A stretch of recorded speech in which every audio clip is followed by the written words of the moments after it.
හරි ඊළඟට ගත්තොත් මේකේ තියෙනවා oxalate අයන C2O4 2 minus වලනේ C2O4 2 minus වල C2O4 2 minus වල ඇඳි හැකි ස්ථායි සම්ප්‍රයුක්ත ව්‍යුහ ගාන කියලා. දැන් ළමයි මේ සම්ප්‍රයුක්ත ව්‍යුහ ගාන අපි අදිනකොට සාමාන්‍යයෙන් ඔයාලගේ දෙවෙනි පාඩමේනේ තියෙන්නේ. ඉතින් එතකොට ඒකේ මුල් තියරි ටික පොඩ්ඩක් බලන්න. ඒ කියන්නේ ඒක හරි සරල දෙයක්. පන්තිදී දීර්ඝ වශයෙන් සාකච්ඡා වෙන ඒ කියන්නේ ලොකුවටම ප්‍රශ්නයක් නැති වුණාට ඇත්තටම දෙවෙනි පාඩම කියන්නේ ගොඩක් කියන්නේ මූලික බේස් එකේ තියෙන මේ බේස් ප්‍රශ්නයක්. හරි. අනිවාර්යයෙන්ම මේ ළමයි ඒකට මේ ප්‍රශ්නයක් එනවම ස්ට්‍රක්චර්ඩ් එකේ පළවෙනි ප්‍රශ්නේ එනවමනේ. ඉතින් ඒක හරියට කරගන්න. එතකොට අපි මේකේ අපිට පුළුවන් මේකේ මොනවද මේ සම්ප්‍රයුක්ත ව්‍යුහ ටික අපි දැන් අදින්න. එතකොට සම්ප්‍රයුක්ත ව්‍යුහ අදින්න කියලා ගත්තොත් අපි කොහොමද මේක අඳින්නේ? මේකදී අපි normal cycle ඇඳගෙන ඉමු. එතකොට මෙතන කාබන් දෙකක් තියෙනවානේ. එතකොට ඔක්සිජන් ඔක්සිජන් ඔක්සිජන් ඔක්සිජන් කියන්නේ ඔක්සිජන් පරමාණු හතරක් තියෙනවා. ඉතින් අපි කොහොමද දන්නවා කාබන් වටේට තියෙන්න පුළුවන් ඉලෙක්ට්‍රෝන ගාන කීයද? 4යිනේ. එහෙනම් 4 පිර වෙන්න අපි මේක බන්ධන ටික දාගන්න ඕනේ. ඔක්සිජන් වලට තමයි සාමාන්‍ය ඍණ දෙන්නේ. එතකොට මෙතන බන්ධන මෙන්න මෙහෙම එනවා. හරිද?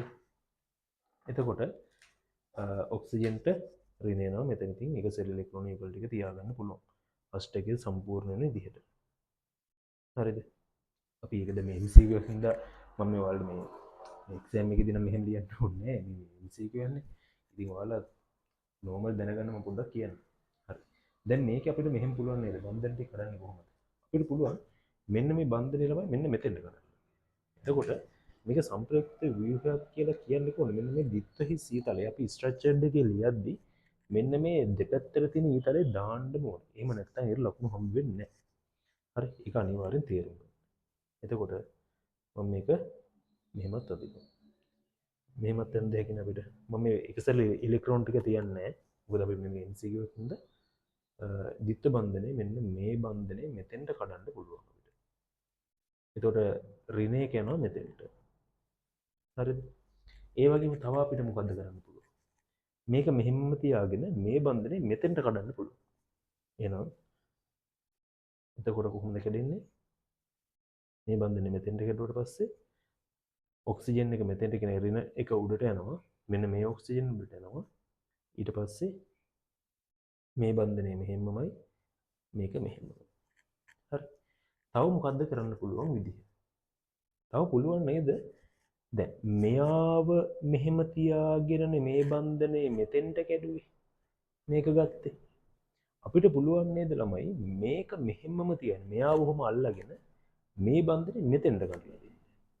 ඒ කියන්නේ මෙන්න මෙහෙම. හරි.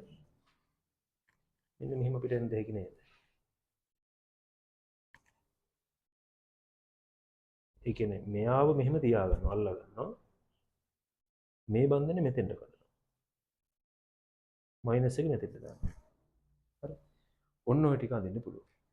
හරි. එතකොට බලන්න 1 2 3 4ක් ඇඳ හැකි. ව්‍යුහ 4ක් ඇඳ හැකි. එහෙනම් අපිට මේකේ උත්තරය ගන්න පුළුවන් කීයද උත්තරය එන්නේ?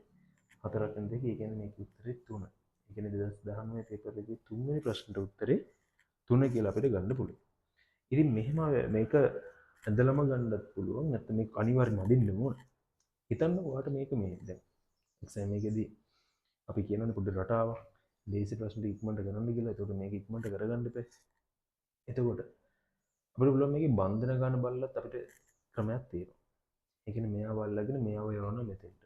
මෙයයි මේ කියන්නේ අපිට ඔක හිතලා ගන්නත් පුළුවන්. හැබැයි ඉතින් ගොඩක් සේෆ්. ඔයාලා මේක ඇඳලම ගන්න. හරි. එහෙනම් අපි ඊළඟට යන 2019 4 වෙනි ප්‍රශ්නෙට.